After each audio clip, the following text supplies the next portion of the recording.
Hola, y en esta edición quiero hablar un poco acerca de mi experiencia en el programa Smart Green, lo que he aprendido acerca de cómo una empresa puede convertirse en una empresa sostenible. Los que somos proveedores de servicios profesionales, llevar los registros de nuestros consumos. Eso tiene que ver con la electricidad, con el agua, con el combustible y también todo lo que es los residuos, ya sea que puedan ser valorables, o sea, todo lo que podemos reciclar, vidrio, plástico, papel, y los residuos orgánicos que también a través de tener una compostera los podríamos convertir en valorables porque los podemos utilizar en nuestro jardín.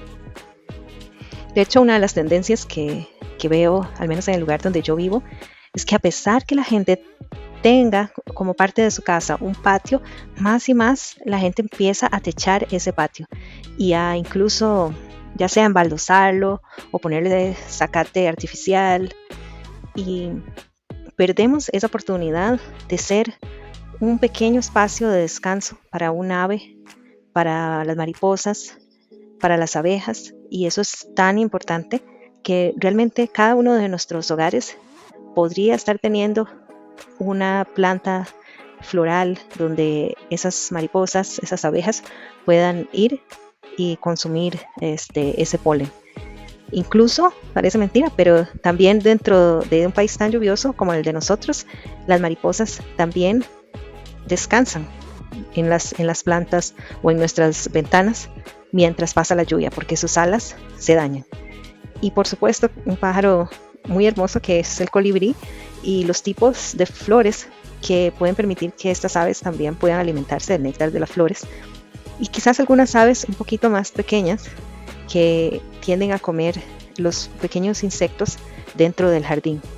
Y también ojalá podamos poner pequeñas fuentes de agua para que los diferentes aves que se van moviendo de lugar a lugar, aunque nosotros pensemos, "Ay, mi casa es un espacio súper gris", sí, pero podemos crearlos en espacios verdes.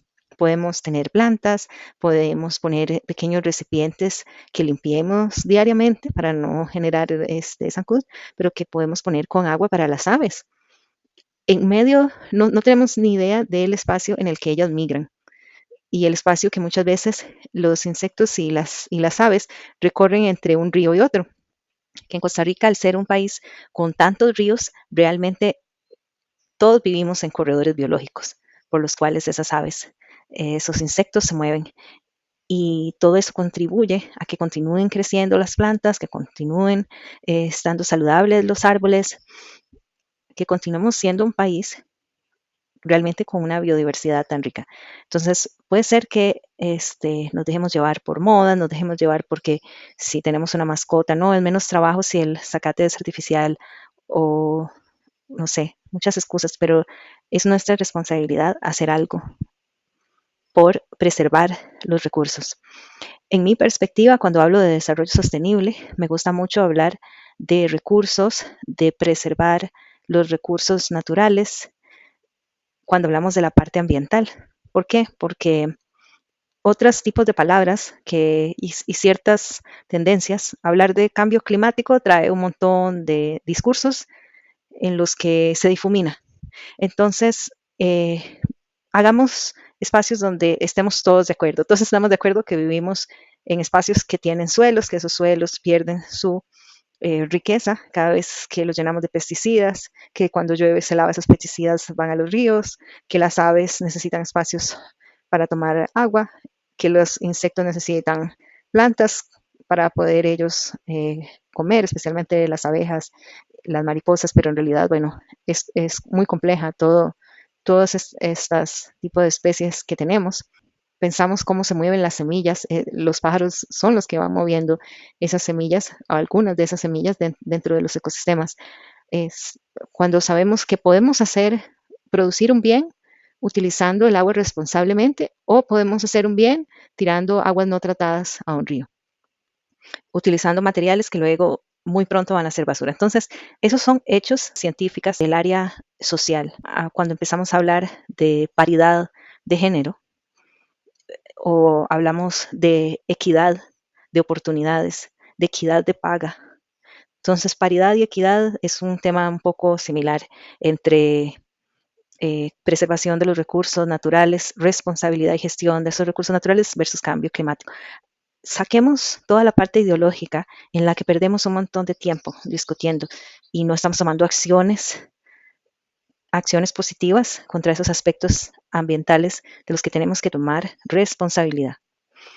Si hablamos desde la parte económica, también, que la llevo mucho yo con la parte legal, cuáles son las reglamentaciones que tenemos en nuestro país para operar negocios, cómo estamos promoviendo que esa economía sea una economía circular. Cuando hablamos de la parte social también, cómo esa economía también se va desde lo local hasta el país, hasta a través de las fronteras, pero de una forma gestionada, de una forma que realmente nos está construyendo. Entonces, recuerdo que durante el tiempo que duró este entrenamiento, que fue alrededor de 2 meses, conversaba con uno de mis amigos que él lee mucho acerca de estas distintas filosofías acerca de la sostenibilidad y me hizo reflexionar mucho yo la verdad es que no quiero meterme en esas discordias porque creo que no deberíamos estar metiendo en eso, en teorías, deberíamos ir a lo concreto y con lo concreto los científicos saber que si yo gestiono, como todos tenemos 24 horas y gestionamos esos tiempos, gestionemos nuestros recursos, gestionemos la forma en la que estamos construyendo nuestras sociedades. No tiene que tener ninguna ideología de una cosa o de la otra, porque eso nos separa, no nos une. Entonces esa es mi primera parte, la reflexión. Tomemos ideas tangibles, accionables. ¿Qué hice yo? Agarré mis recibos. Si usted vive en condominio, probablemente, depende cómo lo lleve, necesite pedir a la administración que le brinde esa información, si no, usted lo recibe en su recibo. ¿Cuánto es su consumo de agua? ¿Cuánto es su consumo de electricidad en kilowatts? ¿Cuánto es en metros cúbicos de agua? Hace un cuadrito, ya sea en papel, un cuadernito, donde usted lleve toda su contabilidad, o en un G-Sheet o un Excel, si usted es más tecnológico, no importa, cualquiera de las dos, mientras usted lleve su propio orden conforme a la forma de usted de trabajar. Llévelo, la cuenta, y vaya viendo conforme pasan los meses.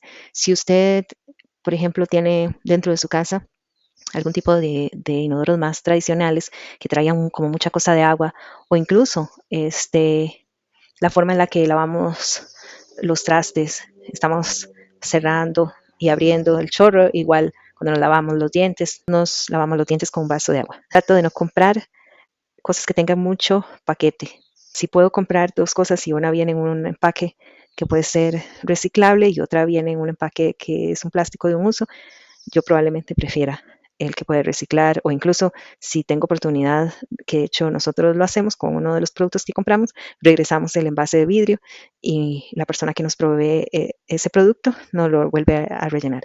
Entonces, ese tipo de lecciones. Y dentro de la parte sostenible me gusta mucho también comprar local, hasta donde pueda. Yo voy como aumentando mi círculo, hasta donde puedo comprar local.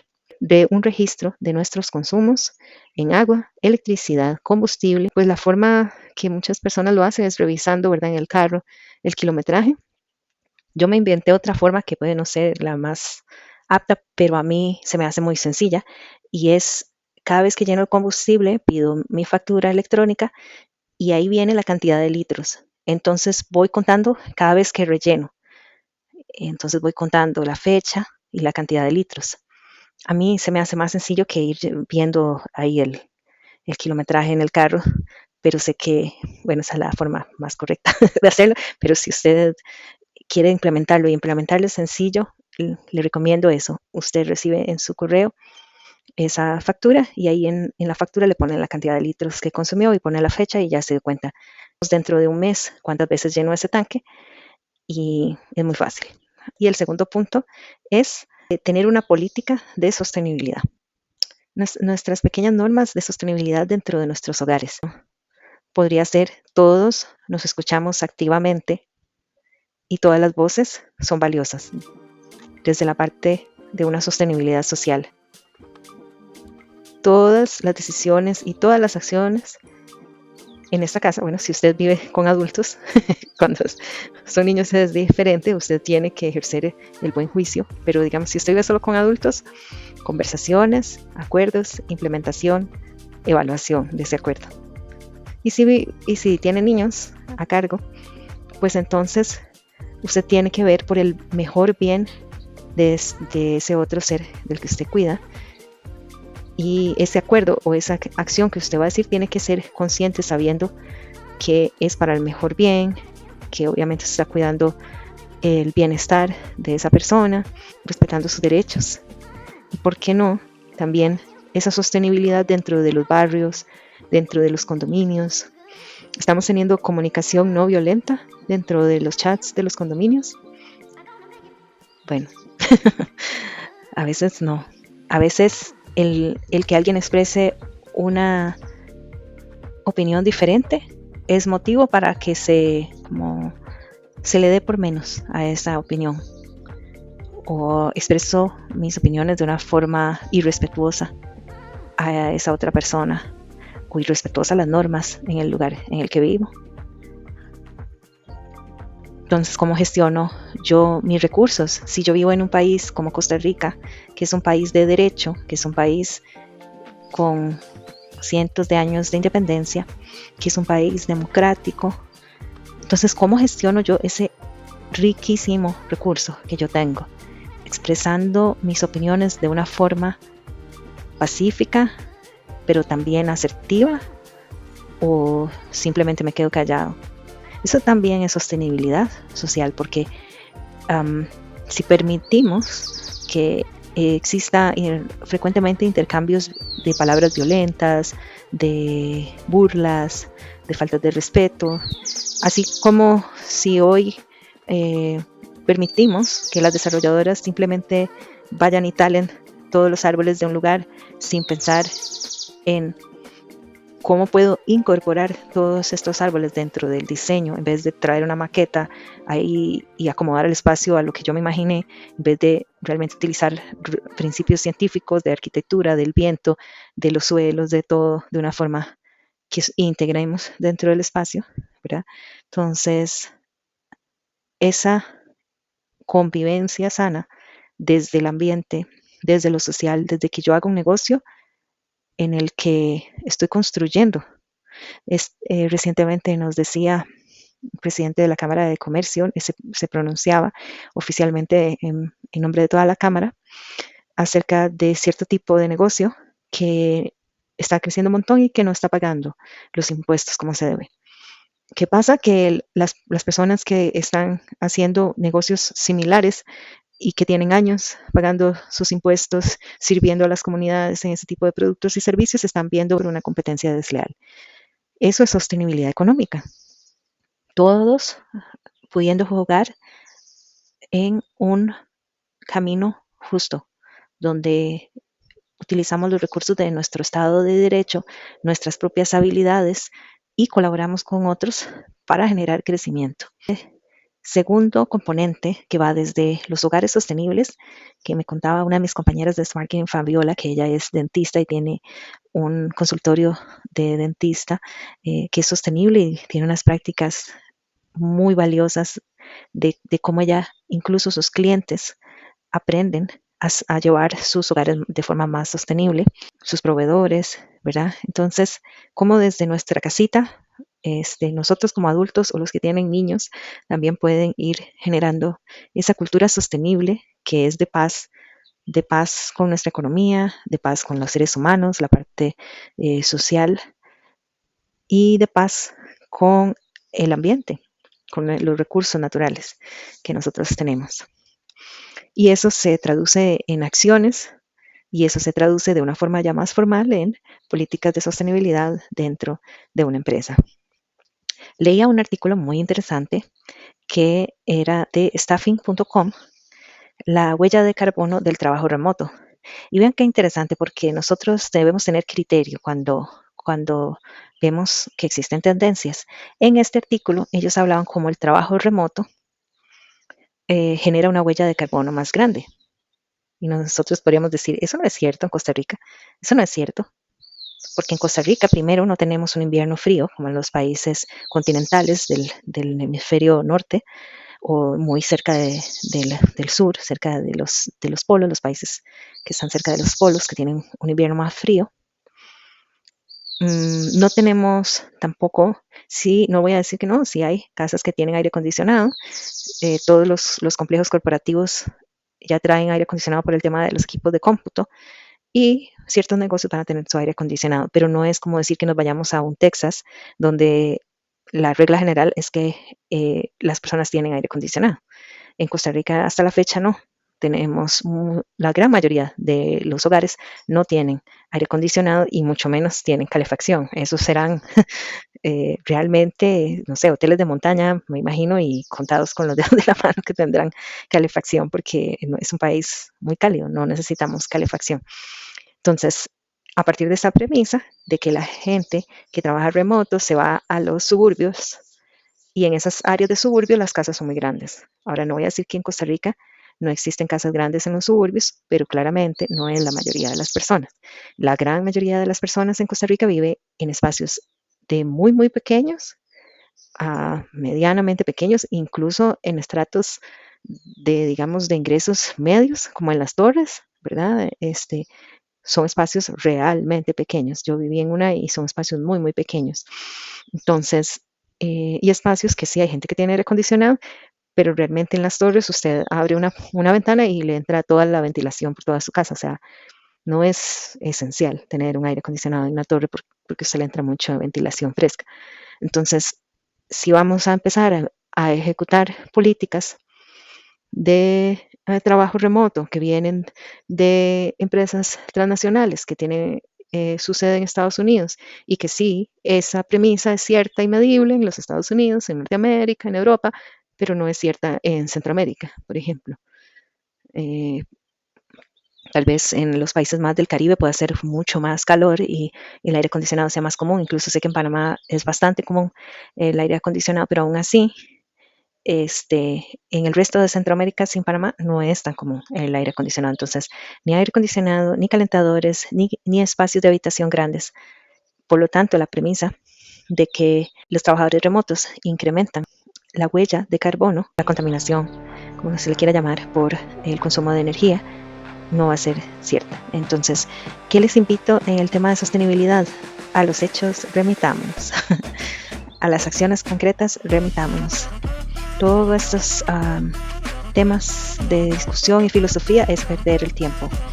Llevemos acciones concretas en nuestro hogar, en nuestras empresas, en nuestras comunidades, compartamos el conocimiento, invirtamos en sostenibilidad, que lo van a ver que realmente el invertir en un espacio sostenible económica, social y ambientalmente va a ser un efecto multiplicador en mis clientes y en la comunidad en la que yo vivo. Muchísimas gracias y nuevamente gracias a la Cámara de Comercio por becarme a mí y a otros compañeros a este programa en alianza con la Unión Europea, al Invest Verde de Smart Green, en el que hemos aprendido muchísimo y que gracias a Dios también nos han invitado a uno de los congresos de innovación en sostenibilidad que se estará realizando en los próximos meses y ahí aprenderemos más y compartiremos más.